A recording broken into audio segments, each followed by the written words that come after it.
वैचारिक जी म्हणजे हे असते भूमिका ही सरकार निभवत असतात. ती वैचारिक भूमिका निभवत असताना म्हणजे देशाची वैचारिक खालमान होऊ नये जगासमोर आणि जगामध्ये जी आज म्हणजे परिस्थिती आहे म्हणजे इंधनाच्या बाबतीतली त्या परिस्थितीवर ती परिस्थिती लक्षात घेता पाकिस्तानात 450 रुपये लिटर आहे.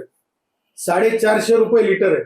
त्याच्यामुळं आजही आपली मान ताठ आहे आणि आपण खाडीचा वाटा आणि जर समजा देशात म्हणजे युद्धजन्य म्हणजे जगामध्ये युद्धजन्य परिस्थिती असेल तर देशाने सुद्धा आपली तयारी ठेवलीच पाहिजे. आणि मला असं वाटतंय की एक मन आहे आमच्या गुराखी साहित्यामध्ये सश्याच्या शिकारीला जाताना वाघाचं कडासन नसलं पाहिजे.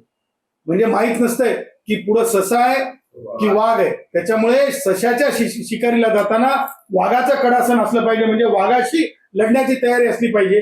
त्याच्यामुळे पाकिस्तान वगैरे मामूली देश आहेत ते तर 450 पर्यंत गेलेत.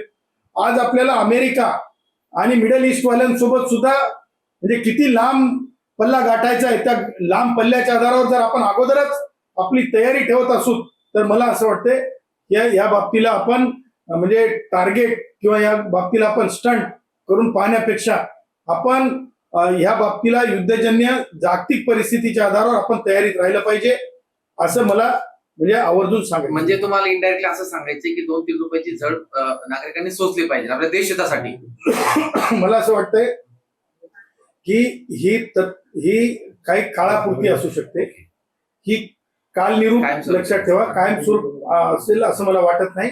कारण ही परिस्थिती निवळल्याच्या नंतर ऑटोमॅटिक ती म्हणजे बाब खाली आहे. कारण लक्षात ठेवा इकडून तेल येणंही बंद आहे आणि इकडून आपला माल जाणंही बंद आहे. जेव्हा आपली फळभाज्या जेव्हा बंद झाल्या दुबईला जाणं अल्टिमेटली इकॉनॉमीवर परिणाम होतोयच. जळणवळणावर परिणाम होतोय. सगळ्या या गोष्टी लक्षात घेता मला असं वाटतं की परिस्थिती सापेक्ष आहे. परिस्थिती बदलल्याच्या नंतर पुन्हा मागे घेतलं जाईल. नाही घेतलं तर आपलं सरकार आहे. आपण सरकारांना आपल्या सरकारांना आपण आवर्जून आवाज देऊ शकतो.